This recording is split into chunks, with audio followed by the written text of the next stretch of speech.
नमस्कार, मैं रोशन कुमार रॉय और आप देख रहे हैं मेरे साथ देसी भारतवर्ष। आज के सेशन में मैं एक बेहतरीन टॉपिक पर चर्चा करने वाला हूँ, जिसे हम जैसे देशवासियों को समझना बहुत ज़रूरी होता है। क्यों बीजेपी और कांग्रेस दो एक अलग नहीं है, करप्शन में दोनों ही माहिर हैं।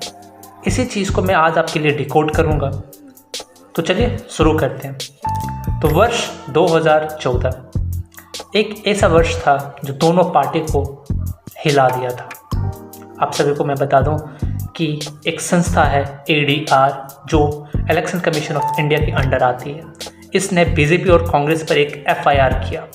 उस FIR में से पूछा गया कि सर आपने फॉरेन कंपनी से डोनेशन क्यों लिया, और बाद में इसी चीज़ को कोर्ट में चैलेंज किया गया था। आप सबको बता दूं कि फॉरेन से डोनेशन लेना भारत में एक गैर कानूनी काम है। आप सभी को ये भी पता होना चाहिए कि फॉरेन कॉन्ट्रीब्यूशंस रेगुलेशंस एक्ट 1976 कहता है कि कोई भी पार्टी अगर फॉरेन से पैसा लेता है तो ये भारत का इंटीग्रिटी पर सवाल उठाता है, भारत की डेमोक्रेसी को डैमेज कर सकता है।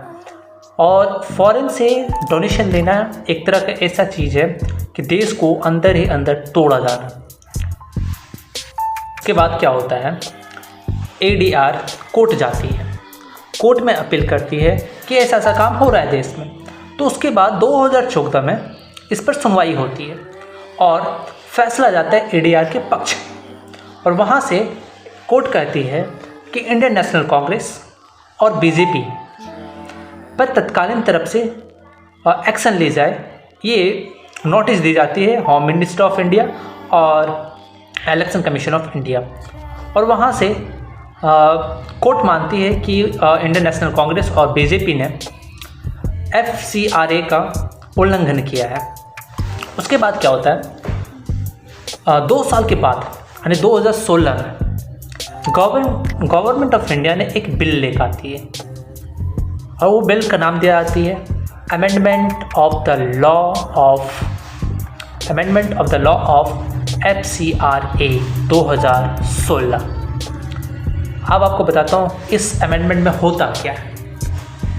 इंडियन उसमें डिस्क्राइब किया जाता है कि आप अगर विदेशी कंपनी से डोनेशन ले रहे हैं तो चलिए ठीक है, लेकिन आप जो कंपनी से डोनेशन ले रहे हैं वो इंडियन शेयर मार्केट में रजिस्टर होना चाहिए और वो इंडियन मार्केट में रजिस्टर होना चाहिए, वो इंडियन कंपनी होना चाहिए, भले उसका ऑर्गेनाइजेशन जो है फॉरेन से कंट्रोल किया जाता है। इससे डजेंट मैटर, आप उसे डोनेशन ले सकते हैं if it's fulfil this criteria. तो क्या होता है, इस तरह की बात चलती रहती है, वहाँ पे बिल अमेंड कर दी जाती है। उसके बाद क्या होता है, ADR तब पर भी हार नहीं मानती है। उसने फिर ये अमेंडमेंट बिल को चैलेंज किया कोर्ट में और वहाँ पे इसने बोला कि सर ये जितने भी पॉलिटिकल पार्टीज़ हैं उस सभी का अकाउंटेबिलिटी पर ये प्रोटेक्ट करेगी, उसका अकाउंटेबिलिटी को प्रोटेक्ट करेगी और भारत की इंटीग्रिटी को डैमेज कर सकती है, भारत की कॉन्स्टिट्यूशंस को डैमेज कर सकती है। और ये जो हमने बैंड करके रखी है फॉरेन्स के डोनेशंस पर, ये उसको वीक करेगी। तो उसके बाद क्या हुआ, कोर्ट्स ने इस पर फिर से होम मिनिस्टर ऑफ इंडिया से रिपोर्ट मांगी है, लेकिन अभी तक रिपोर्ट्स में भी नहीं आई है और इस पर अभी तक केस चल रही है। फाइनल रिजल्ट देखता हूँ क्या होता है। अब मैं आपको एक चीज़ और बताना चाहता हूँ कि इसे आप ध्यान से देखिएगा और मैं इसका आपको पूरी सोर्स भी दूंगा कि मैं ये डेटा कहाँ से लाया। अब देखिए बीजेपी इस लॉ को चेंज क्यों किया, फिर कांग्रेस ही बिल को चेंज क्यों की और अभी तक इस पर अमेंडमेंट क्यों नहीं किया गया है, व्हाई इट इज सो। तो मैं आपको बताता हूँ कि बीजेपी को टोटल फंडिंग 2021 से लेकर मैं 2025 तक बताऊंगा आपको, और सारा अमाउंट्स जो होगा वो होगा करोड़ में।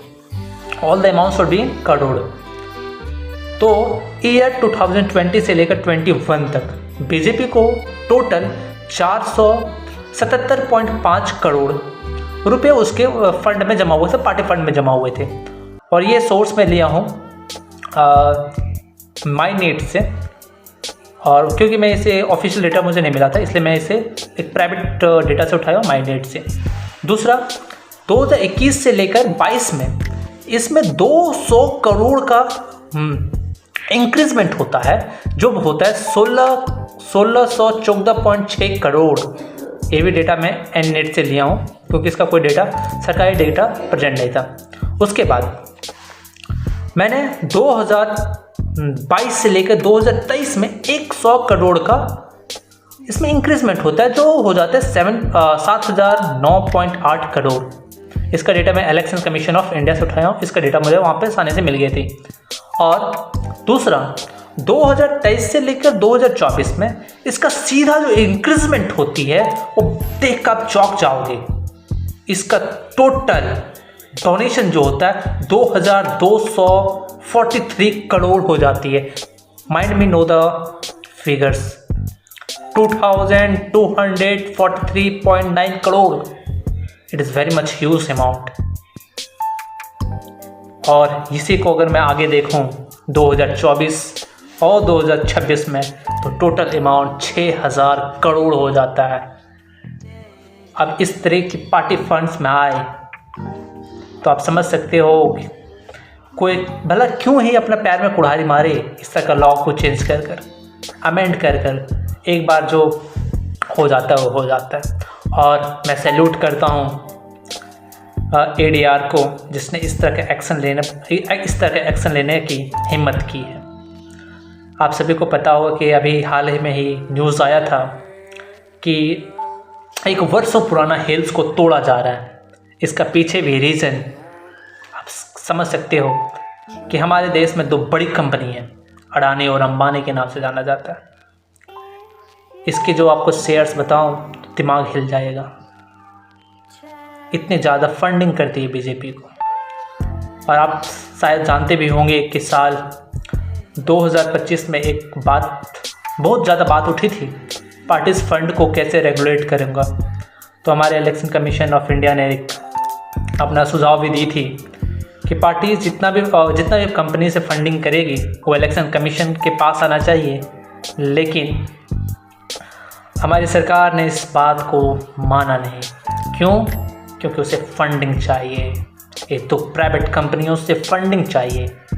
ये भी एक करप्शन का मोड है। बीजेपी डायरेक्ट करप्शन नहीं करती है, इनडायरेक्ट करप्शन करती है। इन बातों को समझना चाहिए और हमें इस पर आवाज़ उठाना चाहिए। मैं उम्मीद करता हूँ कि आपको ये शो अच्छा लगा होगा। अगर आपको अच्छा लगा है तो मेरे चैनल को सब्सक्राइब जरूर करें। Thank you.